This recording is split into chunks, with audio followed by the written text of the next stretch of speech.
اعوذ باللہ من الشیطان الرجیم بسم اللہ الرحمن الرحیم قال کہا ما کیا حتب کننا تم پر بیتا تھا. یہ قالا بادشاہ نے پوچھا، یعنی بادشاہ نے خواتین سے پوچھا، ما حتب کننا تم پر کیا بیتا تھا، تمہارا کیا حال تھا، اس وقت کیا ہوا تھا. اذ جب، راوتن جب تم نے بہکانا چاہا، یوسف علیہ السلام کو، ان نفسی ہی اپنی طرف، راہ راست سے انہیں بھٹکانا چاہا، تو اس وقت کیا معاملہ ہوا تھا. قلنا انہوں نے کہا، حاشا للہ اللہ کی پناہ، حاشا للہ اللہ کی پناہ، ما نہیں، علمنا ہم نے جانا، علیہ اس پر، من سوء کوئی برائی. قلنا حاشا للہ ما علمنا علیہ من سوء، وہ سب بولی اللہ کی پناہ ہم نے یوسف علیہ السلام میں تو کوئی برائی نہیں دیکھی، کوئی برائی نہیں پائی. قالت کہا، امرأۃ بیوی نے، العزیز عزیز کی. قالت امرأۃ العزیز عزیز مصر کی بیوی نے کہا، الآن اب، حسحسا آشکار ہو چکا ہے، ظاہر ہو چکا ہے، الحق حق. قالت امرأۃ العزیز الآن حسحس الحق، عزیز مصر کی بیوی بول اٹھی کہ اب تو حق آشکار ہو چکا ہے. انا میں نے، راوت پھسلایا ہو اسے، ان نفسی ہی اپنی مطلب برآری کے لیے، مطلب پورا کرنے کے لیے. قال انا راوتہ عن نفسہ، تو اس نے کہا میں نے ہی نے اپنی مطلب برآری کے لیے پھسلانا چاہا تھا. وَإِنَّ اور بے شک ہو وہ، لَمِنَ الصَّادِقِينَ یقیناً سچوں میں سے ہے. اس آیت مبارکہ میں اللہ تعالیٰ نے بادشاہ کا ذکر کیا ہے کہ جب اس نے پوچھ کے شروع کر لی معاملے کی تہ تک پہنچنے کے لیے، اور ان خواتین کا ذکر کیا ہے جنہوں نے حضرت یوسف علیہ السلام پر الزام لگایا، بہتان طرازی کی. تو اللہ پاک نے فرمایا، جب پچھلی آیت میں پڑھ رہے ہیں کہ حضرت یوسف علیہ السلام نے اس قاصد کو واپس بھیج دیا تھا، اور انہوں نے کہا تھا بادشاہ کو بولو کہ وہ ان خواتین کے بارے میں جانچ پڑتال کریں جنہوں نے اپنے ہاتھ کاٹ ڈالے تھے. تو اس میں فرمایا بادشاہ نے کہا، قال ما حتبکننا تمہارے ساتھ کیا معاملہ ہوا تھا، تمہارے ساتھ کیا بیتا تھا. یعنی بادشاہ نے ان ساری خواتین کو بلا لیا. یہ کلام الہی میں رب کا اسلوب ہے، اللہ رب العزت کا، کہ جو مخلوق خدا کی ہدایت کے لیے کلام مخلوق خدا کی ہدایت کے لیے ضروری ہوتا ہے، اللہ رب العزت ہدایت کے لیے اللہ رب العزت اسی کو زیر بحث لاتے ہیں اور اسی کو بیان فرماتے ہیں. اس لیے چونکہ ضرورت نہیں تھی کہ بادشاہ نے ان خواتین کو پیغام بھیجا پھر وہ آ گئیں، اس چیز کو حذف کر دیا، کیونکہ جو مطلوب ہے قرآن صرف وہی بیان کرتا ہے. تو بادشاہ نے ان سب کو بلا لیا، پھر پوچھا ما حتبکننا بتاؤ مجھے ذرا معاملہ کیا بیتا تھا، کیا واقعہ ہوا تھا. اذ راوتن یوسف عن نفسی جب تم نے یوسف کو ان کی راست روی سے بہکانا چاہا تھا. ان کو پھسلانا چاہتا، ذرا وہ معاملہ بتاؤ کہ اصل معاملہ کیا تھا۔ قلنا، وہ بولی، حاشا للہ، اللہ کی قسم، وہ بولی اللہ کی قسم، اللہ کی پناہ، ما علمنا علیہ من سوء، ہم نے ان میں کوئی برائی نہیں جانی۔ اب یہ دیکھیے حضرت یوسف علیہ السلام کی براعت کا بالآخر ساری عوام، ساری مخلوق کے سامنے تہمت سے ان کی براعت کا اعلان ہو رہا ہے۔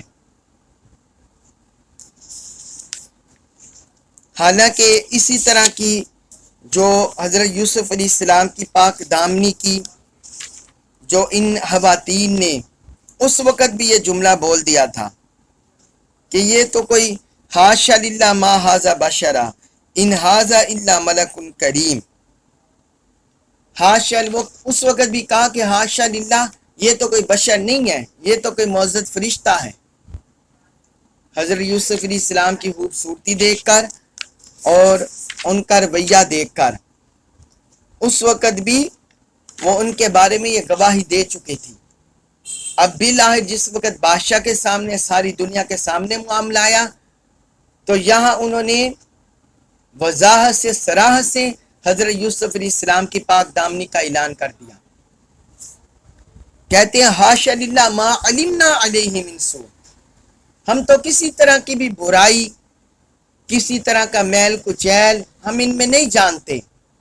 یہ پاک دامن ہے، پاک باز ہے، پاک صاف ہے۔ قالت امرأۃ العزیز الآن حصحص الحق، اس وقت عزیز مصر کی بیوی بھی بول اٹھی،